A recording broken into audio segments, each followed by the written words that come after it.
আজ সন্ধ্যায় সমুদ্র উত্তপ্ত হয়ে যায়, বজ্রপাত হয়, বিপদ আসে। আমরা দ্রুত সমুদ্রের ঝড়ের আগে যেতে চেষ্টা করি। তবে আরেকটা ব্যাপারও ছিল, কারণ আমরা পরে জানতে পারি আমাদের সবচেয়ে সামনে যেই ফ্লোটিলা আলমা, তার উপরে ইসরায়েলি জলদস্যুরা হামলা শুরু করে। আমরা এই উত্তপ্ত সাগরের মধ্যে যত দ্রুত চেষ্টা করছি এগিয়ে যেতে। আমরা সবচাইতে পেছনে, সবচাইতে বড় জাহাজ, কাজেই আমাদের উপর কি আসবে সেটা এখনো বোঝা যাচ্ছে না। কিন্তু ইসরায়েল যেটা চেষ্টা করছে সেটা অন্যদের উপর আক্রমণ করে আমাদেরকে সাবধান করার চেষ্টা করছে, আমাদের ভয় দেখানোর চেষ্টা করছে।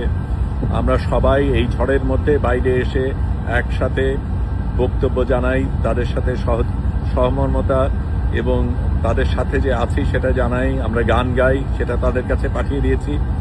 আপনারাও যে সাথে আছেন, আমাদের সাথে, তাদের সাথে, এবং ইসরায়েলের বিরুদ্ধে আপনারাও যে লড়াই করছেন সেটা আমাদের জানাবেন, তাদেরকে আমরা পৌঁছে দেব।